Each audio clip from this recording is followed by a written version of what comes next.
আমি জানি আমি অনেকটা দেরি করে ফেলেছি এই সিনেমাটার রিভিউ করতে গিয়ে, এবং খুব কম সিনেমা আছে যেগুলো দেখতে আমি যখন রিভিউ দিতে লেট করি নিজেকে কোথাও গিয়ে অপরাধী মনে হয়।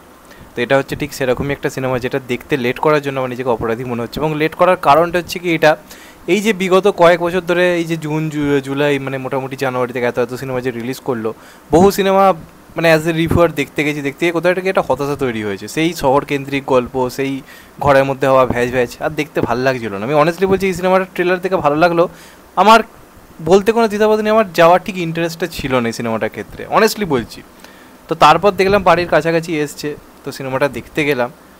দেখে এসে আমি ফিল করছি এটা কয়েক যুগের সেরা বাংলা সিনেমা, কয়েক যুগের সেরা বাংলা সিনেমা। আমি এই সিনেমাটাকে, এই যে কথাটা বলছি, এর মধ্যে বহু সিনেমা কিন্তু এর মধ্যে এসছে যেগুলো আমার খুবই পছন্দের, যার মধ্যে প্রজাপতি রয়েছে, এরকম বহু সিনেমা, উইন্ডোজের কত কত কাজ রয়েছে, সব কিছুকে রেখে আমি বলছি এটা হচ্ছে সেরা সিনেমা। সেরা সিনেমা, এটা এমন একটা কাজ হয়েছে যেটা প্রত্যেকটা মানুষ রিলিজ করতে পারবে, প্রত্যেকটা স্তরের মানুষ সিনেমাটাকে ফিল করতে পারবে, কারণ এটা প্রত্যেকটা মানুষের জীবনের গল্প, প্রত্যেকটা মানুষের জীবনের গল্প। এবং আমার মনে হয় বাঙালিরা এমন সিনেমা দেখতে ভুলে গেছে। আজকে এই সিনেমাটার বিজনেস সেই লেভেলের হচ্ছে না, আমার দেখে খুব অবাক লাগছে। আজকে যদি 90s যুগে সিনেমাটা আসতো না, এরকম একটা সিনেমা আসতো না, বাঙালিরা হিন্দি বা অন্যান্য ইন্ডাস্ট্রির সিনেমা ছেড়ে এই সিনেমাটাকে দেখতে যেত গোটা পরিবার নিয়ে।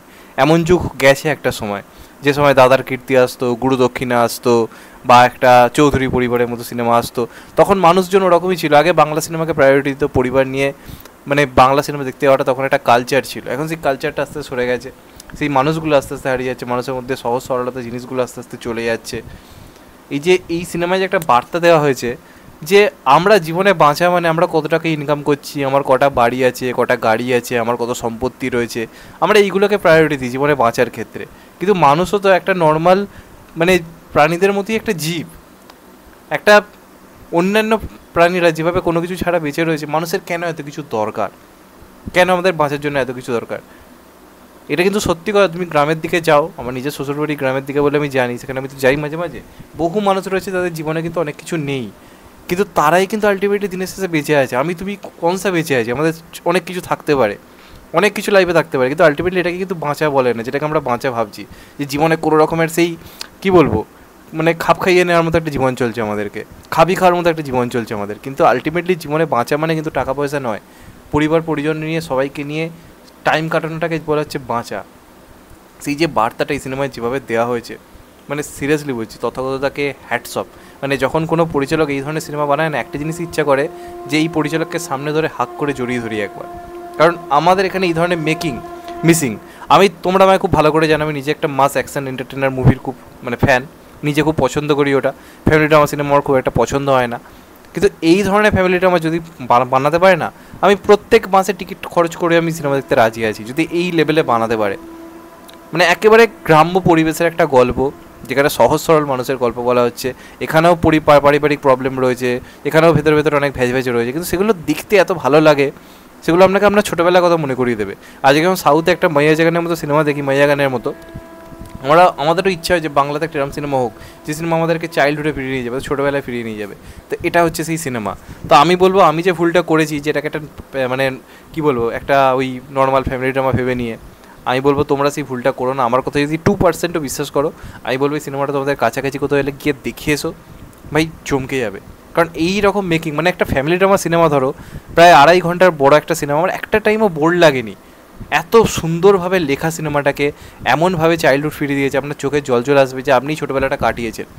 এখানে একটা সিনে আমি হাউ হাউ করে কেঁদেছি, মানে আনন্দের সিন চলছে, আমি হাউ হাউ করে কাঁদছি। এখানে দেখানো হচ্ছে একটা সিনে কারেন্ট চলে গেছে, এবং সবাই রীতিমতো বসে আড্ডা মেরে, কেউ গানের লড়াই খেলছে, কেউ নিজেদের মধ্যে আড্ডা মারছে। এই জিনিসটা কোথায়?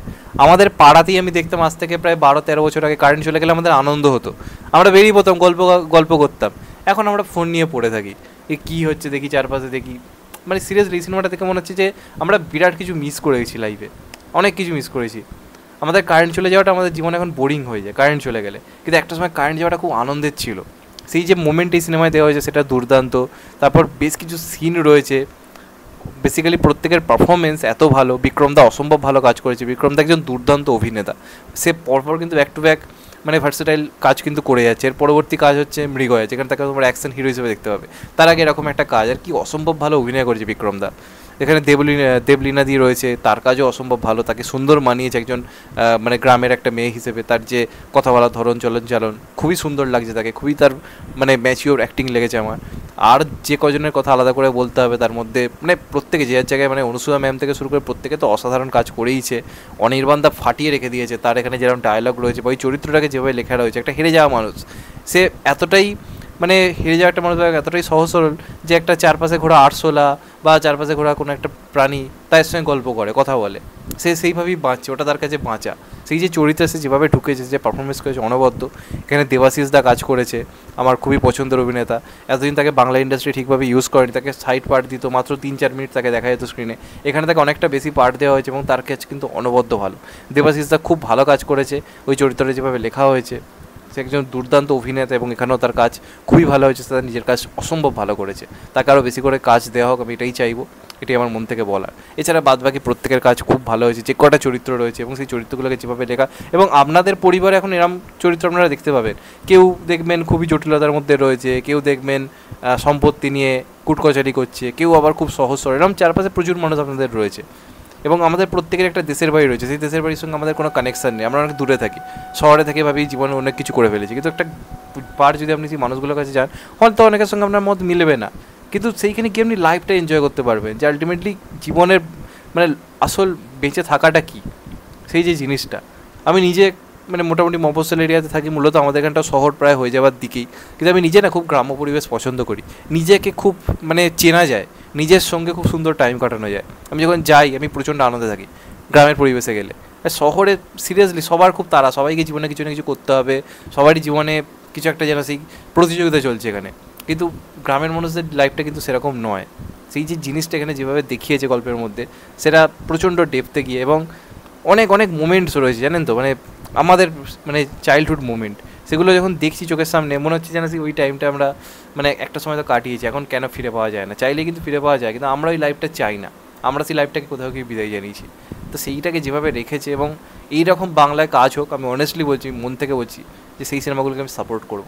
এখন যেগুলো হয় মূলত সেগুলো না প্রচণ্ড প্রচণ্ড আরবান অডিয়েন্সের কথা ভেবে, মানে যেভাবে এই জিনিসটা আর কি সিনেমাতে দেখানো হয়েছে, যে কলকাতার কালচার আর গ্রাম বাংলার কালচারের মধ্যে কতটা ডিফারেন্স রয়েছে। তো আমাদের বাংলা সিনেমাগুলো, আমি এই সিনেমাটার কথা বলছি, এগুলো বাদে যে কাজগুলো বেশিরভাগ সময় হয় সারা বছর ধরে, সেগুলো কিন্তু সেই শহরের সেই প্রতিযোগিতামূলক সিনেমার মধ্যে পড়ে। কন্টেন্টের মানে যে অভাব বলছি তা নয়, কিন্তু সিনেমাগুলো দেখে যেন ফিল করতে পারি না। এইটা হচ্ছে সেই সিনেমা যেটা কোথাও গিয়ে আজকে বাংলা ইন্ডাস্ট্রির মধ্যে একটা অক্সিজেন এনে দিচ্ছে। আমি অনেক অ্যাকশন সিনেমা, অনেক কমেডি সিনেমা সব কিছুকে ছাপিয়ে রেখে বলছি, এই সিনেমাটা না একটা অদ্ভুত ফিল দিয়েছে আজকে আমাকে। মানে টিকিট কেটে না খুব আনন্দ পেয়েছি, যেন মনে হচ্ছে আমি আরও টাকা খরচ করতে পারলে ভালোই হতো। প্রথমে বিশ্বাস করি, কিন্তু পরে ভাই রিয়েলাইজ করছি যে না ভাই, এটা সেই সিনেমা যেটার জন্য আমাদের অপেক্ষা ছিল। তো আমি বলবো যান সিনেমাটা দেখুন, দারুণ কিছু একটা নিয়ে আপনি বেরোবেন, এবং পরিবারের সবাইকে নিয়ে যান। এবং আপনি যদি দূরে কোথাও থাকেন পরিবার থেকে, তাহলে আপনি এই সিনেমাটা দেখার সময় রুমাল সঙ্গে নিয়ে যান, আপনি পরিবার কি সেই ফিলটা করতে পারবেন। মানে সিরিয়াসলি বলছি, এক কথায় অনবদ্য কাজ হয়েছে। রাস দেখে আসুন, রিসেন্ট কয়েক বছরের, আমি বলবো না কয়েক যুগের একটা সেরা বাংলা সিনেমা হয়েছে, এবং এই সিনেমাটা অনেক অনেক বেটার কিছু ডিজার্ভ করে। জানি না কী হবে আমাদের বাংলা অডিয়েন্সের কথা, কী বা বলবো, বা তাদেরও দোষ কি, তারা শো কোথায় পাচ্ছে সিনেমাগুলো দেখার জন্য। যাই হোক, এটা আমার বক্তব্য, আমার দিক থেকে আমি চেষ্টা করলাম তোমাদেরকে সিনেমাটা সম্বন্ধে জানানোর। পারলে দেখেছো, এটাই বলবো, দেখেছে জানিও কেমন লাগলো। আমি লেট, তোমরা লেট করো না, এটাই বলবো। আর চ্যানেলটা নতুন হলে চ্যানেলটা সাবস্ক্রাইব করে দিও, and get the bell icon. ভালো থেকো সবাই, টেক কেয়ার, নমস্কার। আবার দেখা হবে, এখন তো বাই, সবাই ভালো থেকো, সুস্থ থেকো, নমস্কার, টেক কেয়ার, আবার দেখা হবে। ভালো থেকো সবাই, টেক কেয়ার।